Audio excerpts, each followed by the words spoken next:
Welcome to This Life, the Chronicles of Autism Moms, hosted by me, Alison.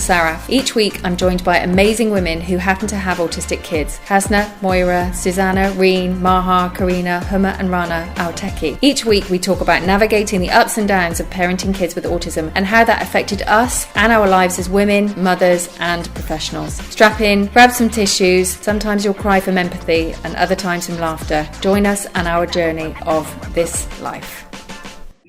Okay, guys, so I think within our introductions, we've all talked, and I've just identified that we've actually all talked more about our children than what we have about ourselves. And I think that's a trait of all women and mothers, but it's even more of a trait of mums of kids with autism, because that's what our lives primarily revolve around. And as a mother, that's what your life revolves around. But with our children, I think it's deeper than that. It's even more. So when we introduce ourselves, it's like we're actually introducing our children and talking about them, because they are such an integral part of us. Yeah. And when we talk about autism, we always talk about our children. We never talk about us. We never talk about how our journeys affected us. And ultimately, how we handle situations, how we process our journey and how we navigate really is really paramount, because that's what's driving our children's journey. Yeah. So this was another point of this podcast, was really to really discuss our journeys and talk about us, not for once our children. Obviously they're very, very important, but yeah, they're interconnected. We're the ones that are, exactly, they're very connected, but we're the ones that are driving this. And I think that, we've all mentioned the fact that, we've either gone back to work and it's in the field of autism or supporting kids like ours, or it's to do, or for the fact that a lot of us haven't been able to go back to work in our previous roles because we've got children on the autism spectrum. So we've identified the fact that they need our support more in the home. And obviously all of our children are very, very different. So it really just does depend on everyone's independent situation. It's not a one size fits all. So we've all kind of introduced our children more than us. So I think I've asked a few of you more about yourselves, but I think one thing I would like to ask Moira, actually, if we can start with you. You've kind of told us how your journey started and how you identified that Callum maybe was a little bit different in terms of developing than your eldest child. I think like focus on how you felt, like how, yes, all of these events were happening around you, but how did you feel? What were you going through internally, externally, but mostly internally? Like, because how we had to all juggle between, managing our emotions, feeling grief or being shocked and still getting the job done. So how was it for you? I think that's what we want to share. I think that's exactly it. And also I think just to help other parents that might be listening to this, because these feelings were very real. They're still very clear to me, as clear as childbirth, how I felt when, we figured out that there was something up with Noah. So tell us how you felt initially and, during that period. So at the beginning, Callum met all his physical milestones. He crawled, stood, walked when he should. And he was very content to be on his own, which with a demanding toddler, I was probably quite relieved about rather than seeing a red flag. And then obviously when he was about 18 months, we thought he should really be saying some words. But I'm not sure. Deep down, we probably knew, but in the old denial. And the health visitor who we questioned about 18 months had the standard, he's a boy, they're later. he's a second child. They don't need to talk. Just wait and see. So I clung to that one. But obviously she made the appointment, so we were going to progress and investigate. But even when we came here, I don't think we were looking for any kind of diagnosis. We were looking for how can we help him develop, get on track with his development. I think I was still naively positive that he would get on track. And then we went through a whole load of different assessments with speech, OT, educational psychologists, here and in the UK. And I think... How did you find that process, Moira? How did you find that in terms of, you know, did you find it difficult to make those phone calls and to kind of take that initial step into, were you Googling? I find it more difficult to find. Yeah, I remember I was right Googling people. And then every time I read something, I was like, no, that's not it. That's not it. I think I was in quite a denial phase for quite a long time. And I actually remember talking to Hasna, and we convinced ourselves that both of our children hadn't got autism. Yeah, we had a conversation saying it's no. definitely not autism. You know, it's just a speech. Everything we Google says autism. It's so annoying, you know, it's like, and, you know, we felt so judged, and I was adamant on not calling it autism, whatever it was. And it is. We definitely as parents go through that denial phase where it's like wishful thinking and whatnot. And to be honest, I didn't, and I probably still don't know anyone back home who has a child with autism. I had nothing to compare it to in any of the baby groups, for example. So we got all these assessments, and it was at that point I started to realize that they were seeing things that I wasn't, or I was refusing to see. And then it kind of, reality sunk in, and it got all a bit depressing. And actually, I had completely forgotten about that out of sync group. I didn't know you were part of that, Reem. I thought it was, well, I started going to those coffee mornings. Did you find that helped, Moira, or did you think that was even more depressing? Yeah.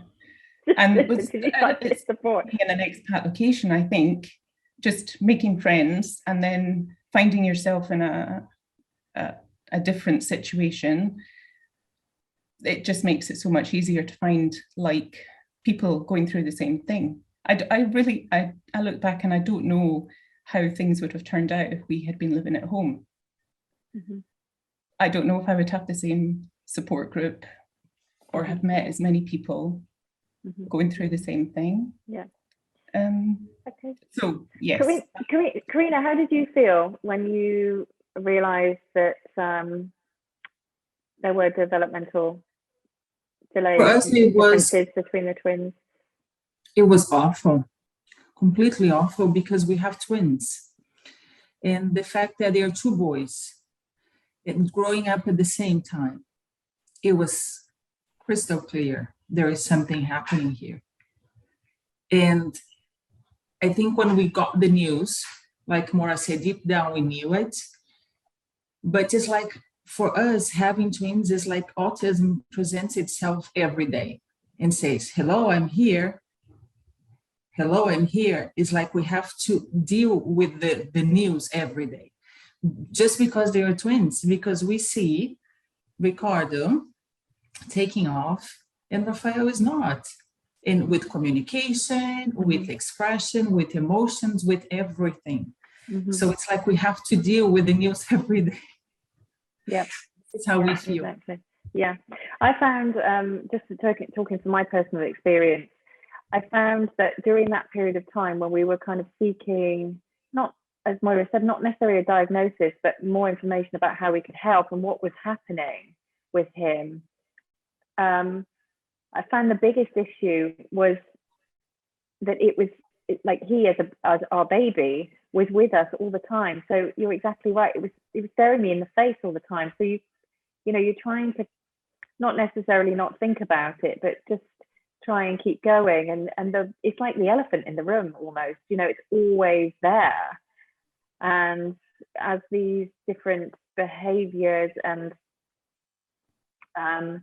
these different ways that they show themselves, especially when you've got other children that are developing typically, is very hard, I think, very hard to watch. And we all don't really feel very comfortable about, we do in our circles of friends, the people that understand us, but I think outside of that circle, it almost feels that we shouldn't be saying that. We shouldn't be telling our own feelings, and because it almost doesn't sound okay. But what I also think is that back then we didn't know what we know now. So all of that came from the perceived idea that life should be a certain way. So we all had set in stone. Our kids will go to school, will go to nursery, they'll do that, they'll be doing that, they'll choose that.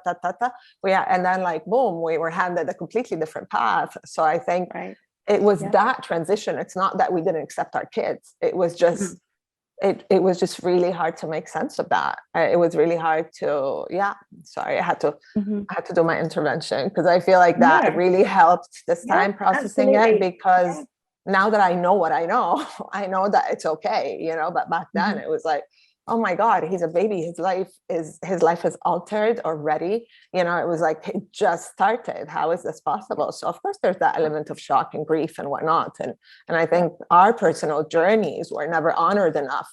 The focus was always on like getting, our kids what they needed and go and run. What do I do? But us, how about us? How about what we were feeling? And I was like all of you, I was processing all of that internal war while going through, the motions of getting stuff done, of getting the diagnosis, finding the therapist, running and doing this and that. So Absolutely. Sorry. Absolutely. I feel like we all relate to that. Exactly. Well, no, I mean, I that really resonates with all of us, I'm sure. So moving to Maha. Hello, Maha. Hello. So during this diagnosis period for Zane, going back to that, which is obviously quite a stressful time for any parents, because you're kind of hoping for the best outcome, but I think we all deep down kind of knew in a mother, as a mother when something isn't quite right. Tell us how that affected you in your home life, in your work life. Obviously you're a professional, you're working at the same time. So how did you kind of navigate that, and how did it affect you and your going about your daily life? How did it feel? I think working for me was my lifeline. Like, I think the fact that I was able to go to work, and I love talking to people, I love helping people. That's where my passion is. So I think if I was stuck all day at home, I shouldn't say stuck, that's a terrible word, but if I was with them all day, I think it would have broken me. I think having that, like I heard Karina when she was talking about how this diagnosis sort of threw her into this amazing world of, finding her passion, and how she, did all that studying and it's amazing.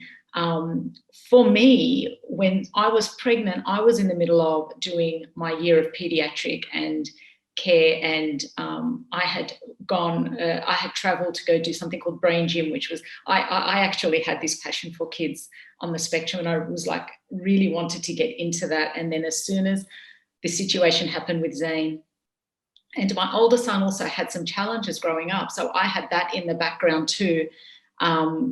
But I actually found myself pulling away from not learning more, but actually working in that field, although that was the direction I was going in.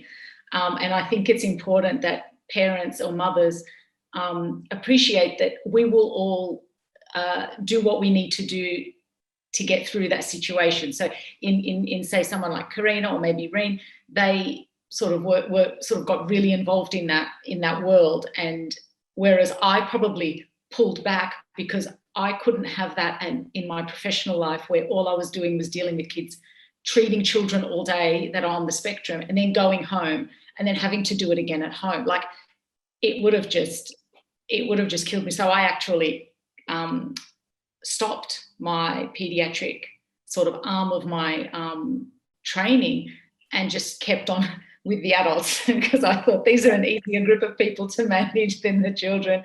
And because I just needed that energy and that time for Zane. And And so, yeah, it's interesting when you hear everyone's story. And I think back then I probably felt really guilty and thought, why aren't I like those mothers that really get involved in those communities?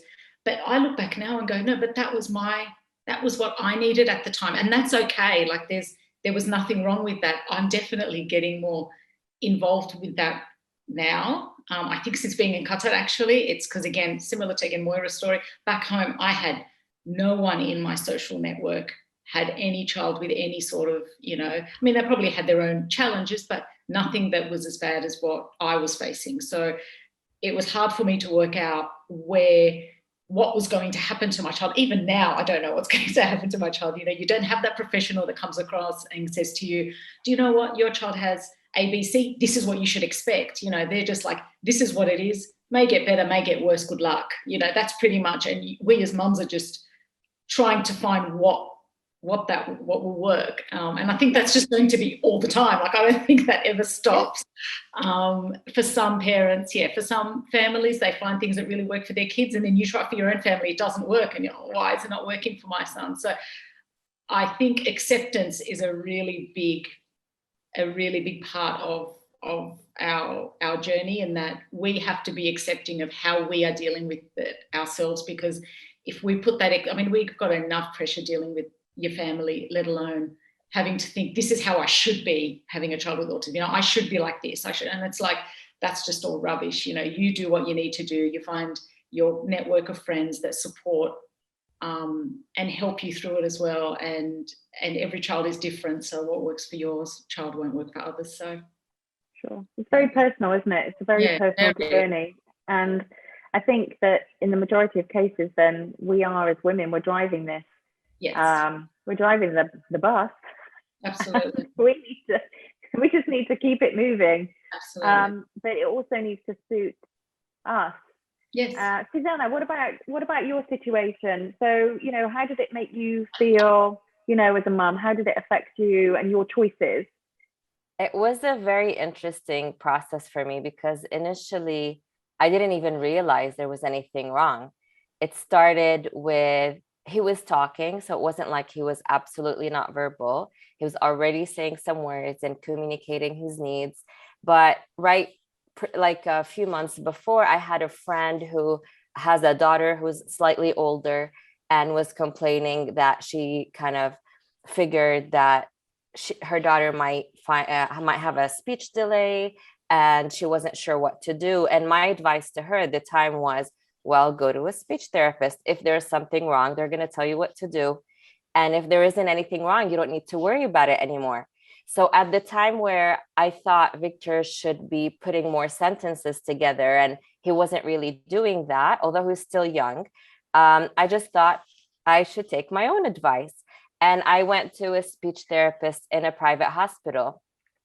And this person, within like 40 minutes, diagnosed him with ADHD and asked ridiculous things of me to do, things such as like choosing a specific language because we're bilingual in the house, and like taking him out of nursery and a lot of crazy things. And when I went to the pediatrician and told him all of this, he just they work in the same hospital, and he said, his advice was, if it's anything speech related, he's the expert, please follow his instruction. But other than that, he's not the person that diagnoses, and he's not like, do not take him out of nursery. I don't agree with blah, blah, blah. And again, at that point, I only thought of speech.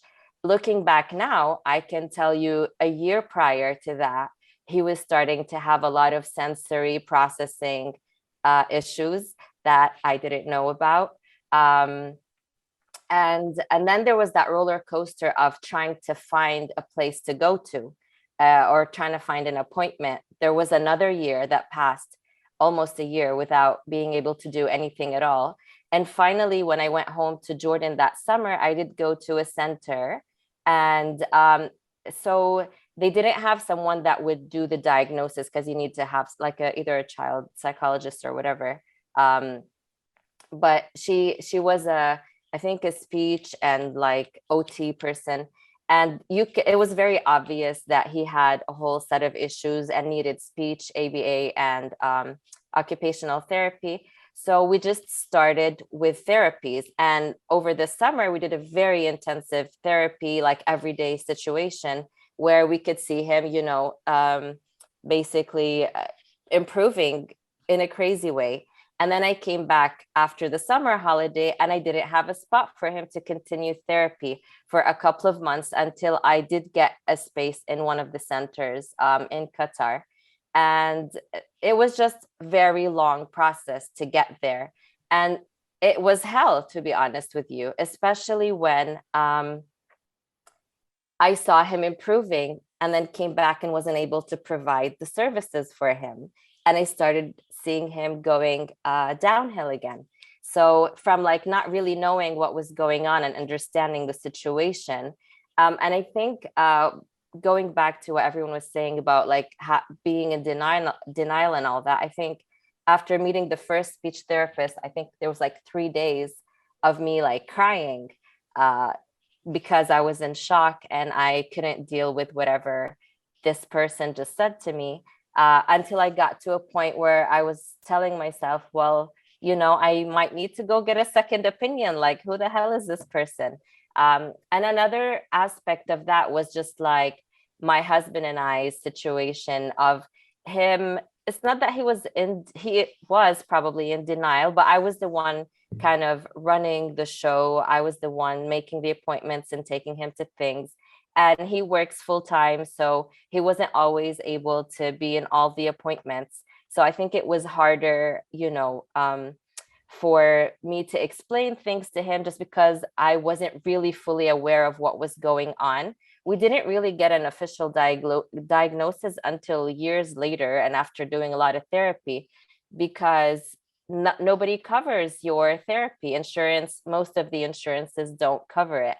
So the advice I got, instead of spending X amount of thousands of dollars or whatever for diagnosis, etc., just to use that money to get therapy. So that's kind of what I did. Eventually, I did get an official diagnosis just because I wanted to attempt to get the insurance to pay for things after years of not. But yeah, this is kind of how it was. So it was very difficult. And I have a friend of mine who during that period of time was kind of like my rock. And she was the person that I called, whenever something was going on or we needed to make a decision about something. And I recently had a conversation with her to tell her like I wouldn't have made it without her support during that time, because I was just so grateful to have had her, because at that point I felt so alone. And I didn't really know anyone, like you all said, that was going through this. I didn't know who to talk to. And there was a lot of stigma, revolving around this. So it was super, super difficult.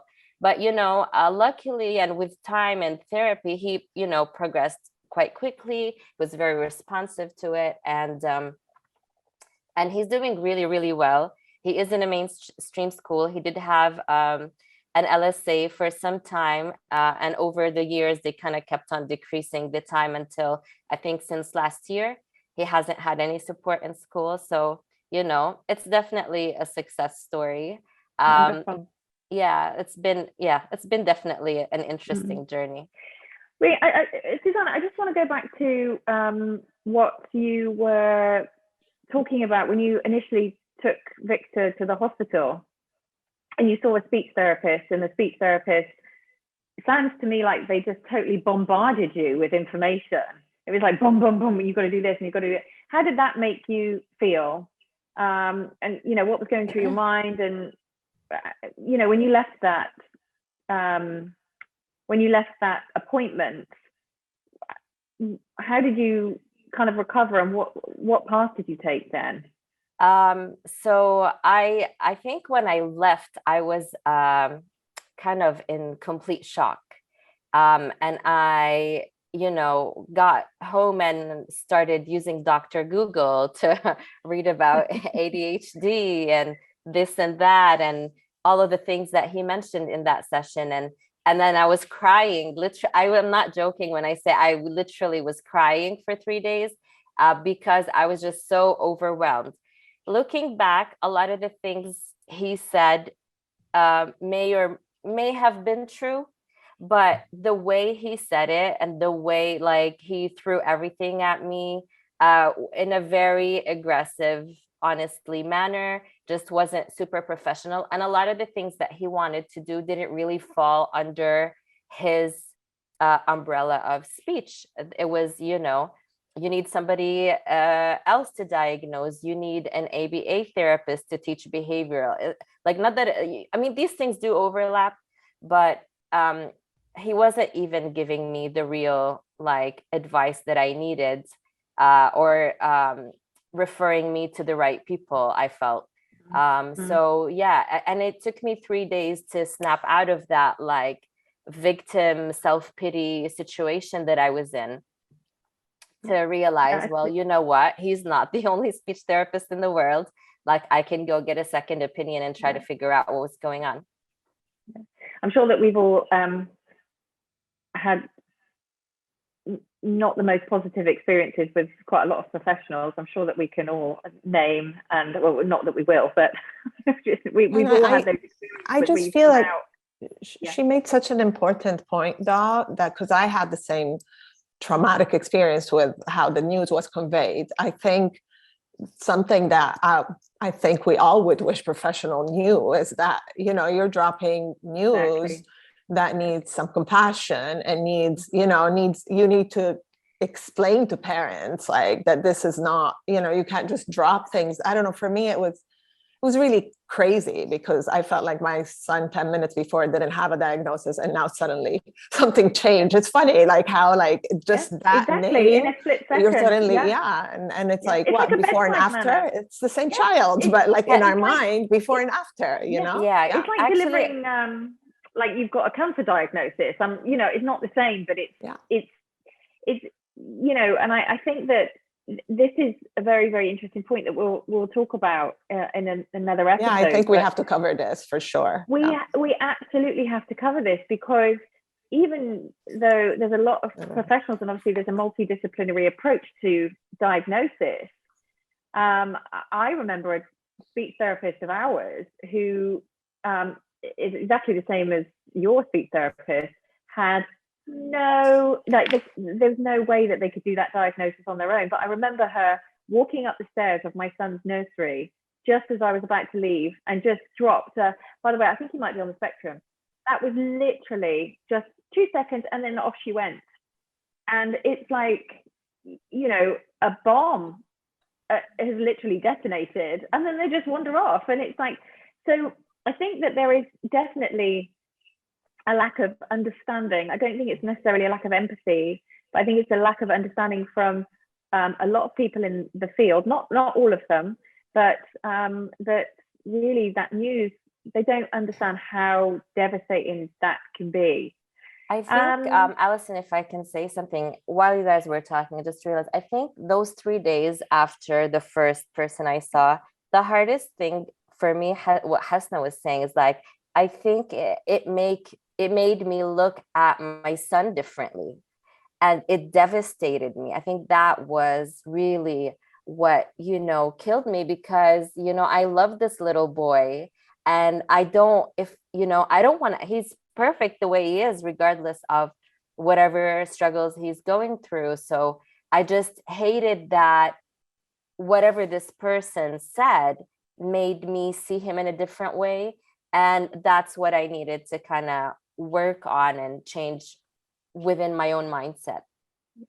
Yeah. I just want to say something. I just read a little article. It was about a mother who went through something similar, and she had a really wonderful perspective. She said that when her son was diagnosed, she grieved, and she said she was grieving the loss of life that she thought her son would have. You know, and then, you know, when you think about it, because, you know, you have a certain something in your mind that, oh, this is how their life will be. And then when she realized that, oh, it won't be like that. So she was, all that time she was grieving that life that he lost. But then when when you accept it, and then when you get into it, you realize that when you get into their world, you realize that that is all they've known. They're not missing anything. Those kids are not missing anything. So once she came into his world and she was much happier. I'm not putting anyone's experience down. That was just something that comforted me, just to look at it from a different perspective, that, as all mothers do, most mothers do, I was also grieving the life that I was robbed of, that, oh, this is not how it's supposed to be, but it never is how we think it's going to go. Exactly. And that's the thing, I think, that that's a really, really good point, Huma, that I think as a parent, and as when you're pregnant and you're going through that journey, this is one of the last things that you kind of think about. And as you say, it's not something that's expected. So it's a huge shock. So moving on from that, Huma, if we fast forward 10 years of Haider's life, so now he's 14, and you've been through the last 14 years with him, and you've been on this journey. How is life now in comparison to how it was going back at the start? It's getting much better, but then new challenges come up. I don't know. I thought, being an Asian parent, you thought you could mold your kids by force, but it doesn't work. And that doesn't work. And then, it's like a constant waves of going through anger, and then guilt, and then anger and guilt. It's interesting. I try to keep, I used to think that, I'm going to be I'm going to have open communication, and my kids and I will discuss everything. And then I realized that they can discuss till your soul leaves your body. I mean, it's just, the discussion doesn't end. You can't. So then I say what I think I never say, that you're going to do this because I told you so, So that comes to that. I was like, oh, I thought I'll never say that, but I'm saying that. So I just use that parent card. And then, like last night, I told him off over something. They have a continuous sibling rivalry. They don't, I don't know why, it just happens. And then I was really ticked off at something. And then I came back to the room after a few minutes when I had calmed down. And my son was like, oh, have you come to apologize? And I was like, oh, you don't make it easy, don't you? I mean, like, just like, can you just be quiet so that I can show some love to you? Just, so it's, just the things that I never thought that one would have to be strong at, just like being patient and I'm just being there. So now sometimes my kids ask me, oh, mommy, what kind of mood are you in right now? Are you happy, mommy, or are you angry, mommy? They're trying to gauge you. And I feel bad. I was like, I thought, oh, I would always be this happy, cheerful mommy, but I'm not. So you're an amazing mummy, but because we see you in action a lot, and I think you've got a lot of patience. But what about if we're fast forwarding 10 years to how you felt about the diagnosis and Haider when you first realized there were differences in his development to now? Do you feel calmer? Do you feel that you've got more acceptance of his diagnosis? Yes. How do you see this journey now? Initially, I was, I think, when I think about it, Alison, I have never been, yes, it was a big news, the diagnosis, but that has never worried me that much as much as the external pressure of how when you have to deal with the society, when he has to deal with other people, with other kids, the pressure from the school. So I think that has been my main worry. Otherwise, if it's just me and him, if it's just us, I can handle him. It's going well. We have a lot of fun together, and we had a lot of fun together. And he's in a much better place. He's a happy kid. I'm glad that he's confident. I discussed this with him, his diagnosis one day when he was really upset, and I could tell that he was confused, and he was like, so I explained to him, and I was thinking, because it's not fair that the person who is going through it does not know what is happening when all the people around him know what's happening.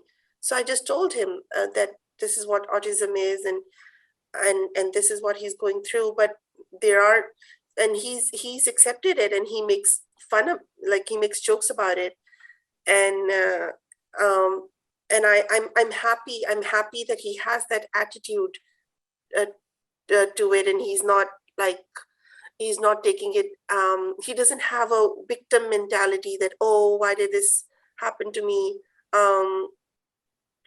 There are moments when he wants to blame someone, he'll blame the whole world and heavens for something, and I was like, just calm down. But then it's going well, and I'm hoping it's just that now, because he's a teenage, so the teenage years are also adding to the situation. So I'm hoping when the waves have calmed down, when he's crossed the teenage years, so he'll be a much calmer person. We continue to have a lot of discussions, to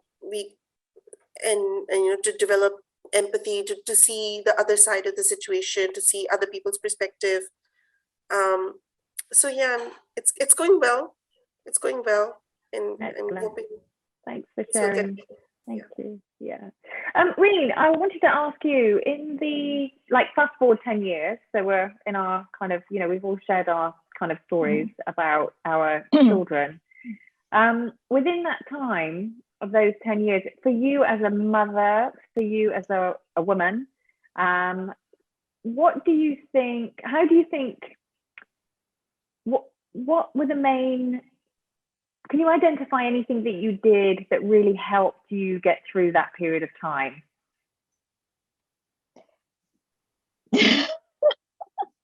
Sorry. It's a tricky one. It's a tricky question, but it's okay. What gave you the strength? What gave you that strength? What made you feel that you or could what worked kind of power for you? through? Exactly. Yeah. Well, because I know that you've done a lot. You've done a lot for your kid. I know that you've done a lot.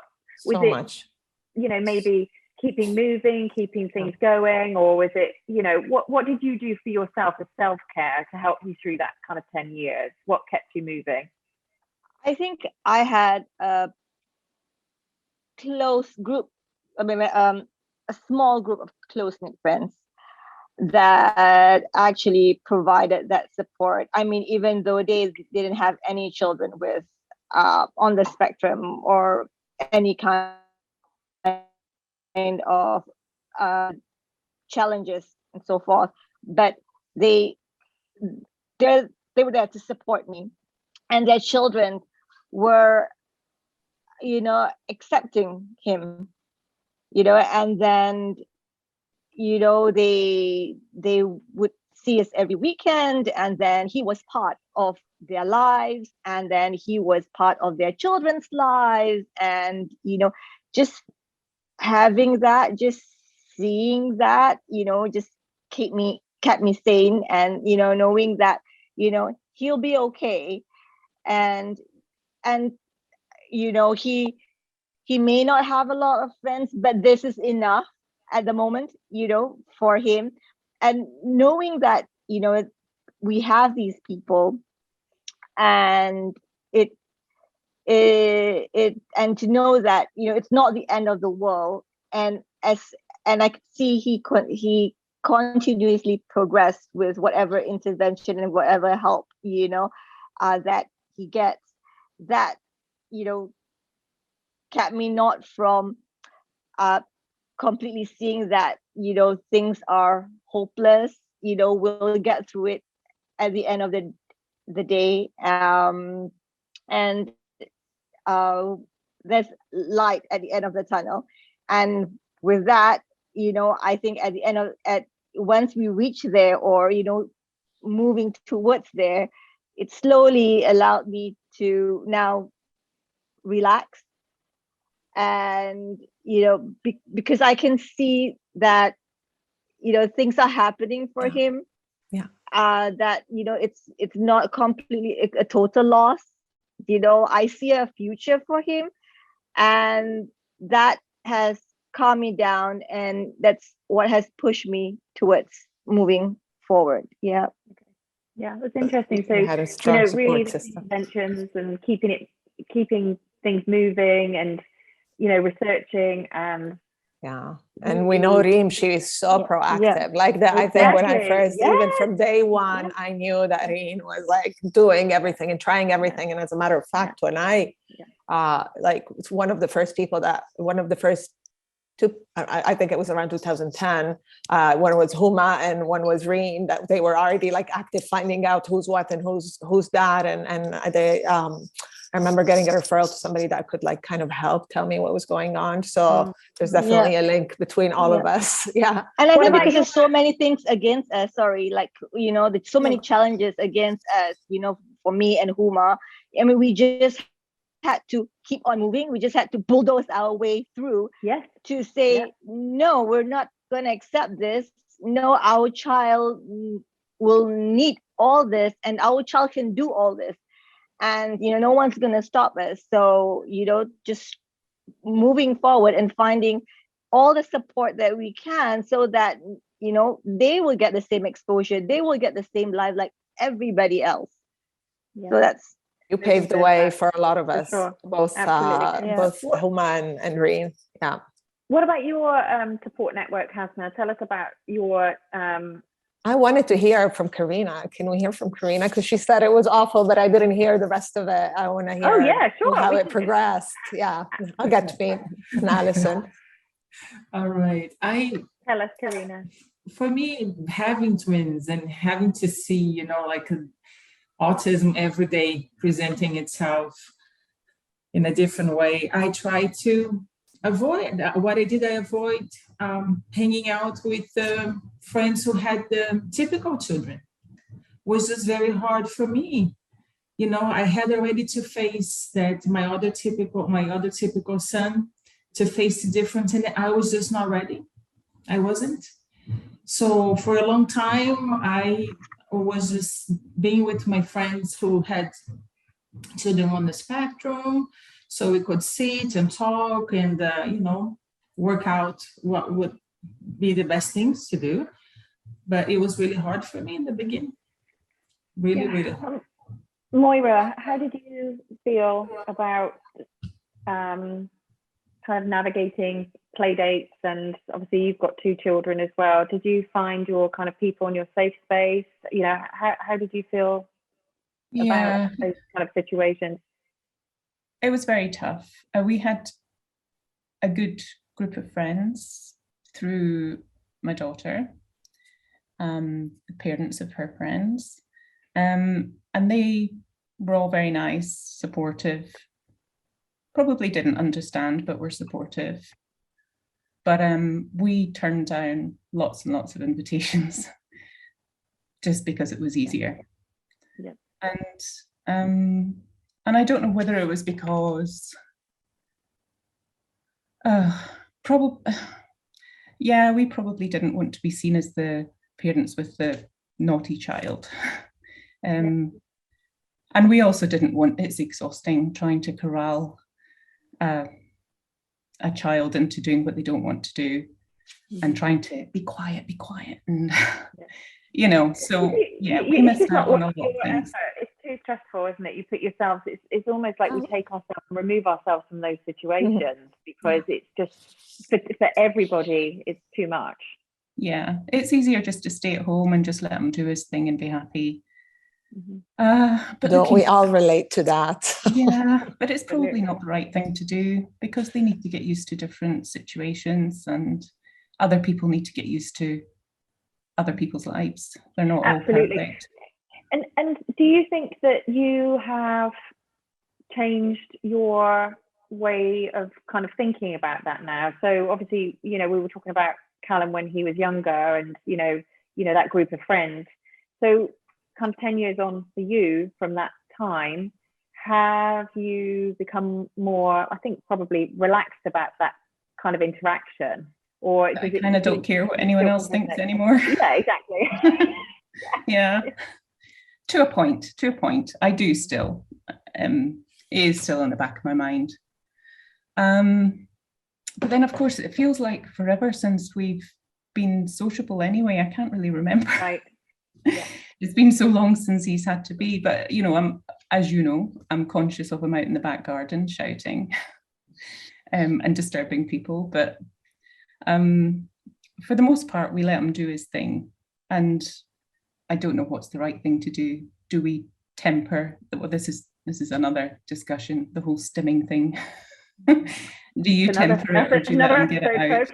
This definitely needs to be a topic of discussion, because I struggle. I mean, a lot of us struggle with the same, with the same dilemma. Do we let him be, or do we like tame him? And also, there's actually a bigger like discussion about that, and I think it should be told from our point of view, like from mom's point of view. Yeah. But Cool.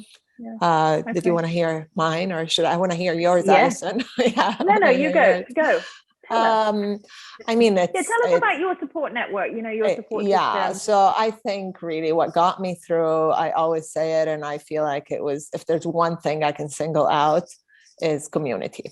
Without people having the same experience, we wouldn't be where we are. We wouldn't even, and it's funny because the therapists were our initial link, and then it was the school, because there was one school that accepted, at that time, accepted all of our kids. So, we all found each other in that space, and those discussions and whatnot. And then the ideas flew.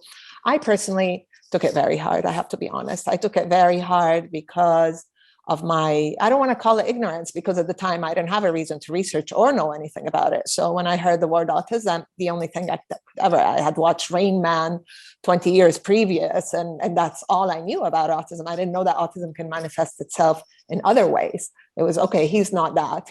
But then I think what I've heard from our discussions is that the most common thread was the speech delay. That's what we all, that's the one thing that we all say, that's what didn't come about, because I feel like other symptoms can almost disguise themselves, but the speech is so obvious when it's supposed to come around. And both times it was speech that got me wondering.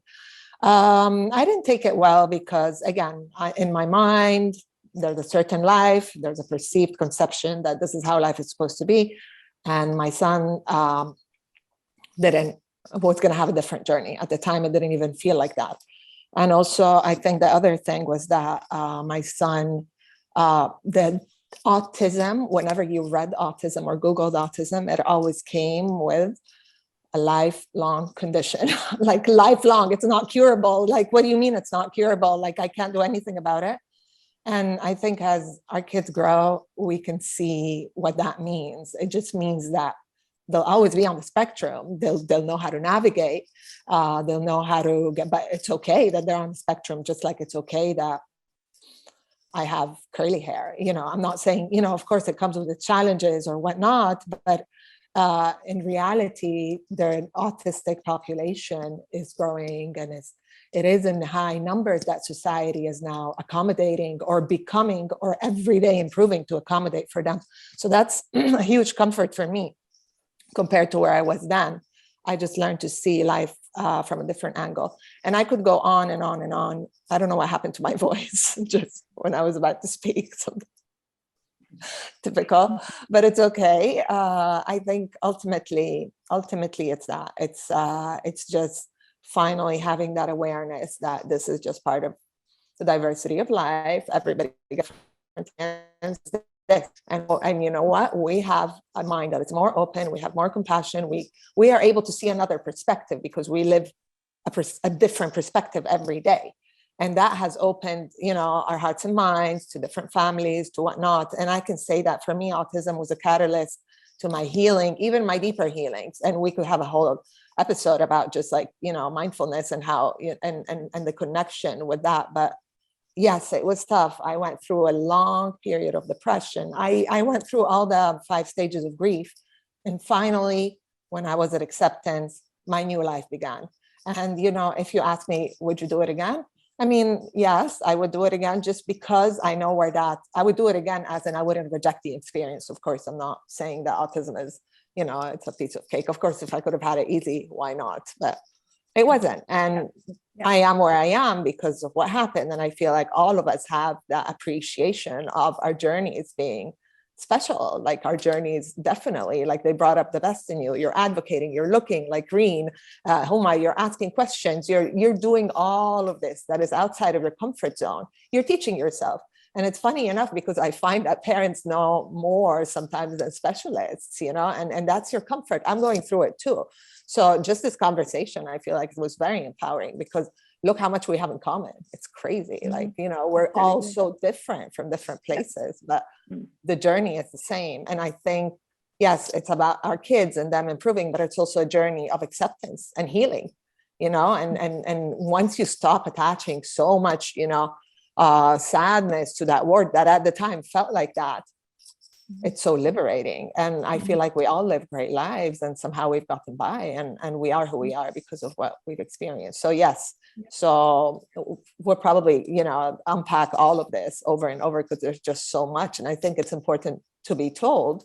But yeah, I mean, that was my autism journey. Alison, thank you. Thank you. Tell us about your autism journey. Well, I was just going to ask Maha very quickly, just because I feel that it's a very interesting time, this decade of pretty much have a belt now. We're kind of veteran parents because we've been on this journey for such a long time. And I would never have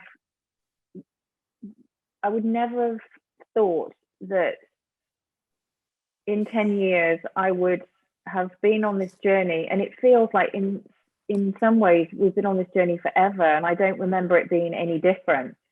But I also was so devastated and so sad, and felt feelings that I'd never felt before or experienced. And I couldn't understand what it was that I was feeling. I didn't know if I was feeling sorry for myself. I didn't know whether or not I was devastated about the impending diagnosis. There were so many factors, and I think it was very difficult to identify what the catalyst was for me, why I felt so bad, apart from the obvious, which was this diagnosis that I just never anticipated or thought about. But I think I have an air of calm about me now. I've got, I'm owning it. We accept that this is how Noah is. This is how his life is going to be. This is how our lives are going to be.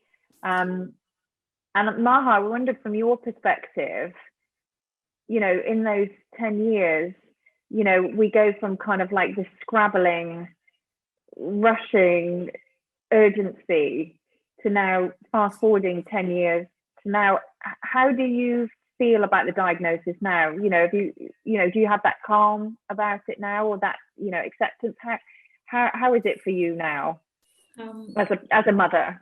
I think it comes in waves. Like, I think there's times where we're all like, we got this, and when you get a diagnosis when your child is only 2, or you don't actually know you don't know the person yet that they're turning into. So I think 10 years later, we're more comfortable with the child because they've grown into their own, and we're like, okay, we can identify what they'll excel in or what they need more help in. So I think for me, the unknown is like the worst place in the world for me to be. I'm very, problem solution brain. I'm like, okay, we have an issue, no problem, I'll take it on, tell me what to do. And no one could tell me what to do.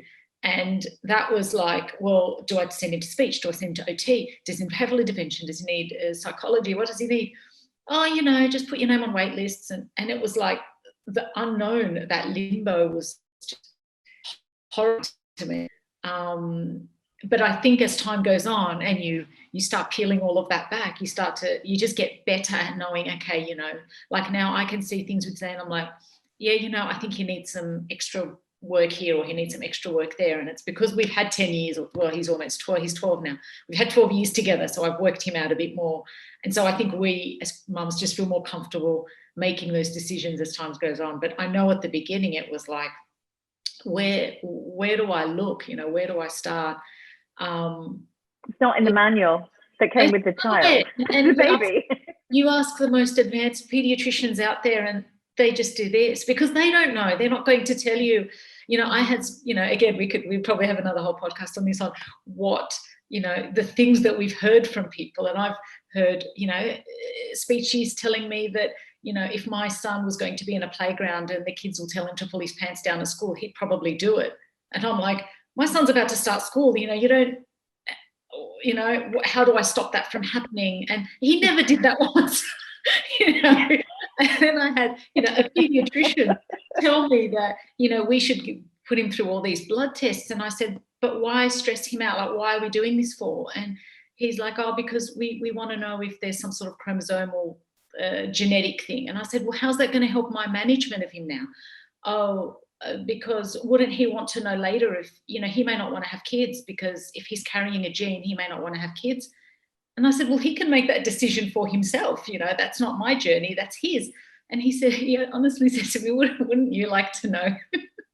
In case, you know, you or your husband had it, you may not have married each other. I'm like, what sick world are we living in? In hindsight. Yeah. Which one of us carried the gene that, you know? And so you do get stronger at fighting back and saying, you're just full of it, get out of my way. Like, I've got work to do. At the beginning, you don't have that. At the beginning, you're like, oh my God, like this is so scary. I'm so grateful that I am where I am now with them, because I'd hate to be back there again.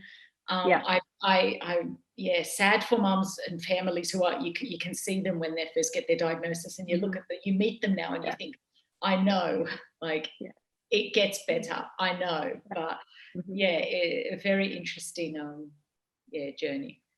Yeah, I think that's it in a nutshell. Is the fact that I would not like to be back at the start again, for sure. And actually, I was at Noah's therapy centre a couple of years ago, and the doctor there had obviously delivered some news that these parents weren't expecting, and I walked past them and they were absolutely just all over the therapy centre. And I don't know what compelled me to do it, but I just walked over to them in this really private moment that they were having. And I just wanted to help them. I just wanted to just give them some hope that, you know, you've got a little baby now, but in 10 years' time, things will be so much better. You won't be in this situation, because I think that's the thing. And for me, you know, my story is very similar in terms of how I felt about the situation to everybody here. I think that's the one thing that, you know, we can all say, is the fact that we've navigated it all probably quite differently, but the feelings for us as parents, as mothers, as, you know, mothers to other children in some cases as well, are really all very real, and they're all pretty similar, to be honest. And I just, for me, at the start of our journey, I had never, ever in my life been in a situation where I couldn't fix it. And I hadn't realized that up until that point, that everything was easy. Everything was easy. You know, you can just research, or you can pay money, or you can, you know, ask somebody to help you, or you can go to a doctor and they can fix it. But this was not something that you could immediately fix. And I think the other issue for me was that there was no end game. So there was no finish line. It was no, well, if you do this, this, this, and this, and this, then he's going to be fine. Yeah. And I think that was, actually looking back, that was my biggest issue, was the fact that I'm a doer. I'm a person that, I'm a bit like you, Maha, in the sense that I've got presented with a problem. I'm like, right, okay, we've got to fix this now. So you go at 1,000,000 miles an hour, trying to do everything and trying to get all of this advice, but you know that in your heart, you know that you really don't know how it's going to turn out. And I think with all of our children, neurotypical or not, no one's got a crystal ball. Nobody knows what's going to happen in our children's lives, but we know that if we steer them on the right tracks, then they probably stand a pretty good chance of becoming decent human beings, right? Whereas I think the unknown with autism as well, and you know, my mum's next door neighbour, they had a son with autism, and that's all I knew about autism. So when I think it was a stigma attached to an autism diagnosis, or saying somebody had autism, and you know, when we were all growing up, when I was diagnosed with autism, and I think they all had autism. Looking back now at some of the people that I used to go to school with, it's quite clear that they're on the spectrum.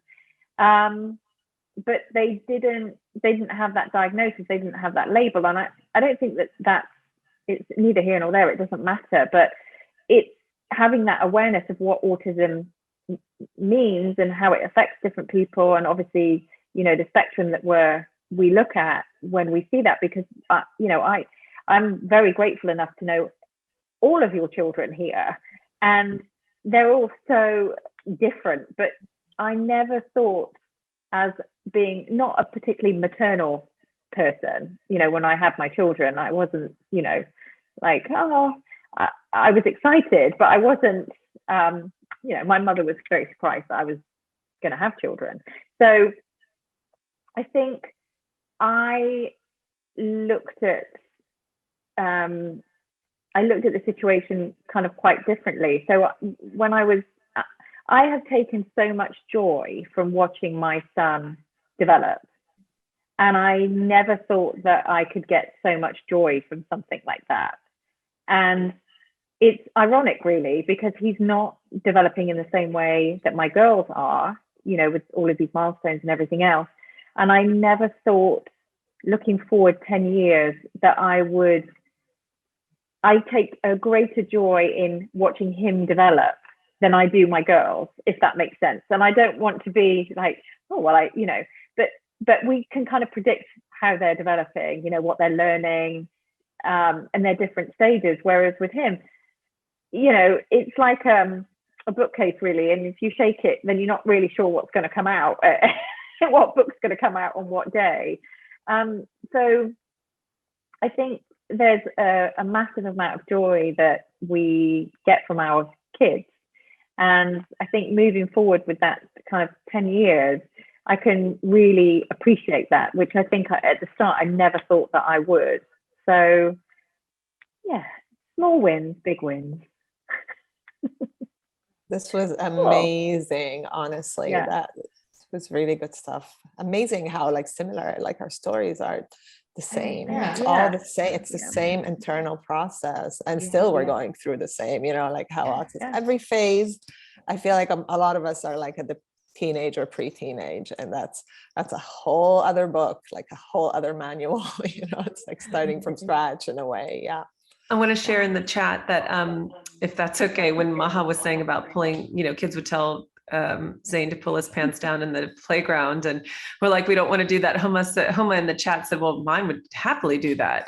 You know, I think mine would too, actually. He wouldn't mind that. But anyway, I just thought I'd share that because, you know, there's some fun stuff that goes along with our stories as well. And I think that's the thing as well, that we shouldn't forget how you know, hilarious a lot of this stuff is. It's really fun. It's a private members club. Yeah, I had really interesting. I had some really what's that word? Empathetic or sympathetic teachers or school principals who've known my situation. They've been really kind to the situation. But yeah, my kid is not ashamed of his, I quote, power blaster. Coming from the school. So I was like, oh, well, this is new. So just a lot of things that we just a lot of things that I never thought we would have to deal with, but you do, right? Yeah, and I just, I don't know when this meeting will end, but I just wanted to say that I've known most of you ladies for a long time, and I've seen your journey, and it's been inspirational. Honestly, I just, when you do end up comparing, and I see you guys are doing so well. You're doing so well too, my dear. You're doing amazing. I mean, honestly, we're just trying. Everyone is trying, but I'm really, really trying. Exactly. With the best we can and with the resources we have.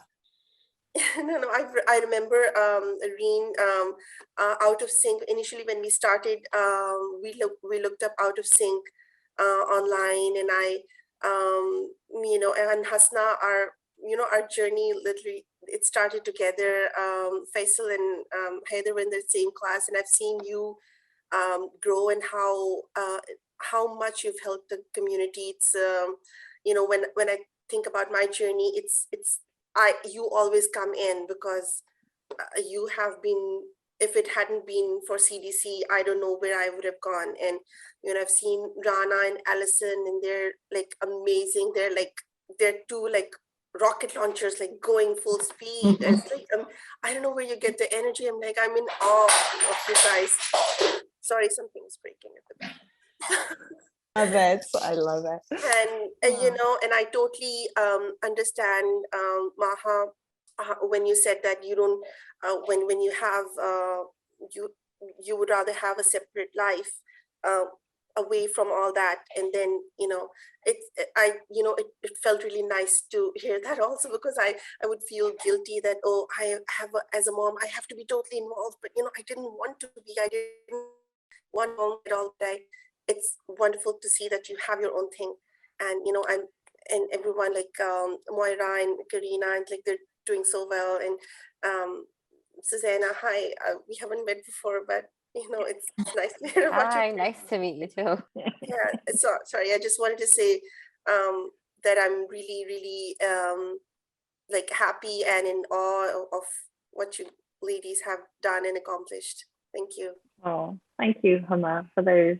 Oh, they're all lovely words, and I think we are, as a group, are, it's a lovely group. It's a wonderful group of women, and I'm really looking forward to the next conversation. Thank you so much for joining us, ladies. This has been a wonderful start to this podcast. Thank you for sharing your stories. They've been super insightful, and we look forward to seeing you on the next podcast. Have a great day.